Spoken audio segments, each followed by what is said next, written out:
Yes, of course I'm frightened. And so are you. I accept every time I get in my car, there's 20% chance I could die. And I can live with it. But not 1% more. And today with the rain, the risk is more. I suppose that all depends on how good you are in the rain. I have the track record here. I'm the only person in history to do the ring in under 7 minutes. So actually, it's to my advantage to race it today. Because I'm quicker than all of you. Fine.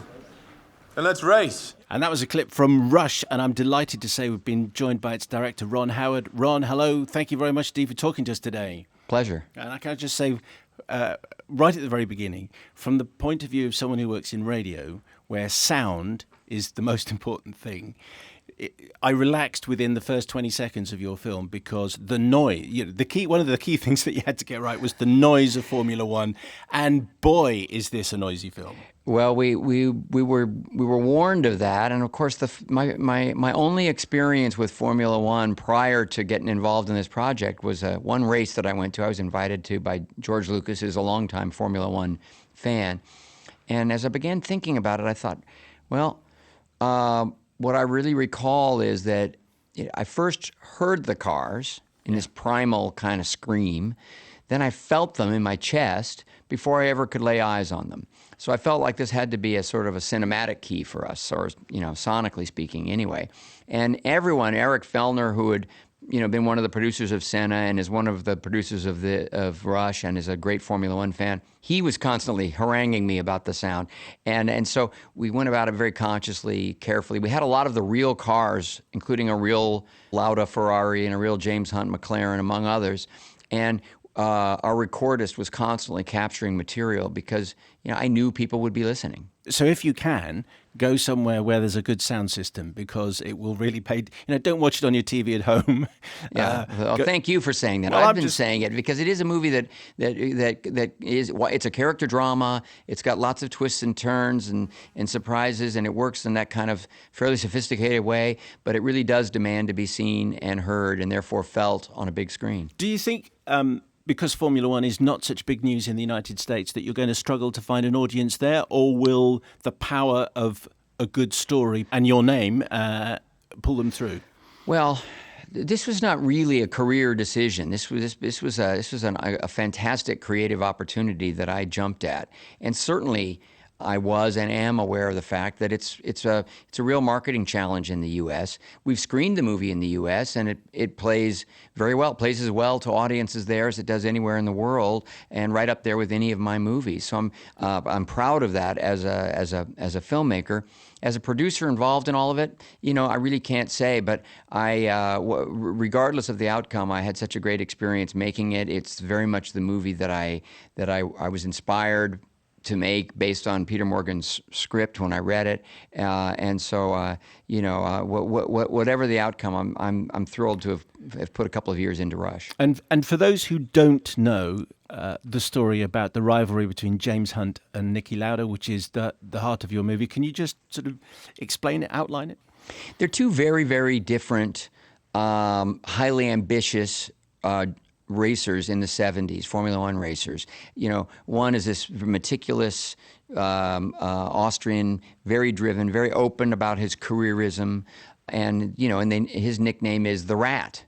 And his rival, chief rival during that period, was this stunning, handsome, charismatic, sort of effortless champion caliber racer, James Hunt.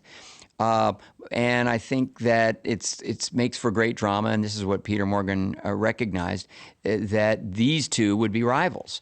And as a result, Peter, who writes those kinds of scenes and those kinds of relationships so well, had a field day with those characters, and their relationships away from the track when they're not directly in competition with one another are also incredibly revealing. I think if people are surprised by the movie, which they seem to be in a very pleasant way, a lot of it has to do with the fact that even if you might know the overall sort of shape of that season, you really don't know what to expect in terms of the twists and turns and surprises in their personal life and what they were enduring as they were living through this gauntlet that was the 1976 season.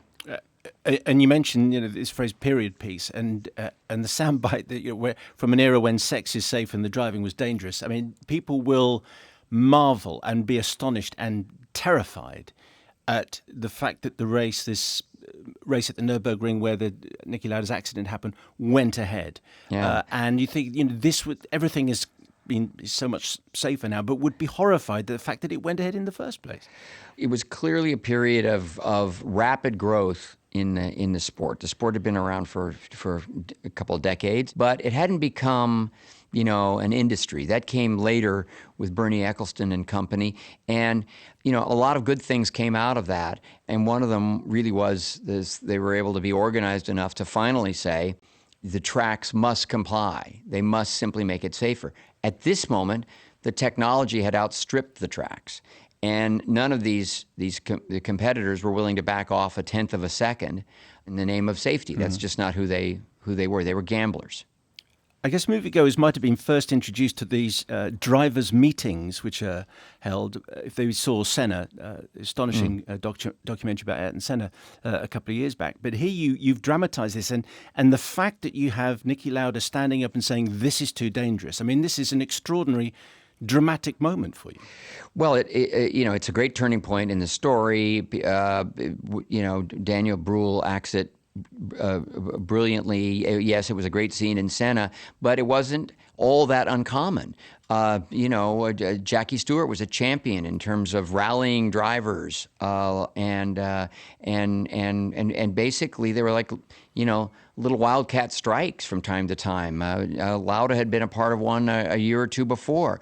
The drivers were they wanted to compete, they wanted to win, but they were trying to find a way to be of a voice. That came later with Eccleston and sort of greater organization of the sport. Well, you mentioned Bernie Eccleston. Many filmmakers, Sylvester Stallone, David Cronenberg, have sort of fallen foul of. They wanted to make Formula One movies and then got as far as the way Formula One is run, and it never went any further. How did you get their permission to make this, or did you? Well, we didn't have to get direct permission because it preceded the period where Formula One owns the rights and controls it so on a legal level. But Peter Morgan and I were introduced to Bernie through Niki Lauda, and he certainly knew about us. And the historic Formula One group, which has an association with Formula One, they were fully cooperative. Bernie was not a part of it, but he did nothing to block it, and which I think he could have had he chosen to. You famously showed Apollo 13 to astronauts. I think you've shown this movie to Formula One drivers. You heard about that? Yeah.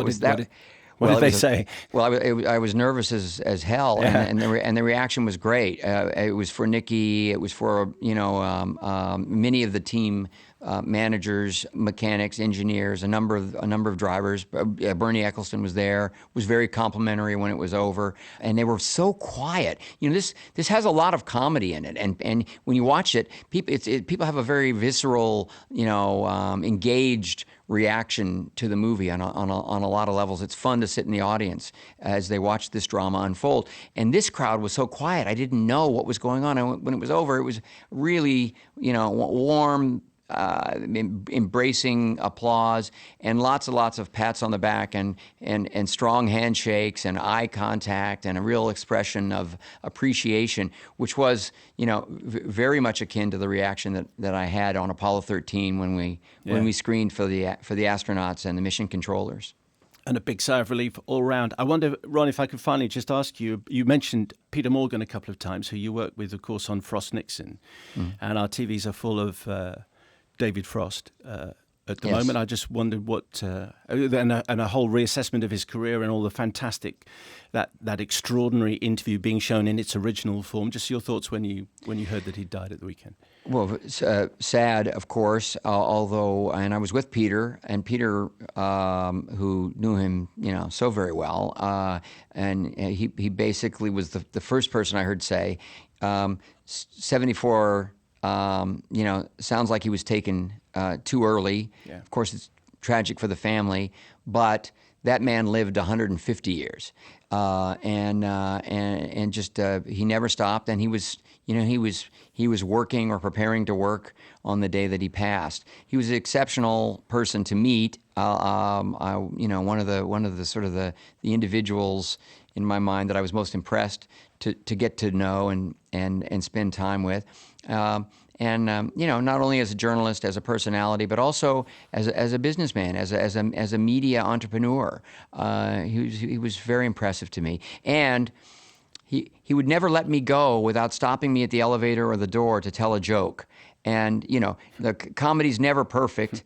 Nobody bats 1,000, but he was pretty funny. Ron Howard, we appreciate your time with us today. Thank you very much, sir.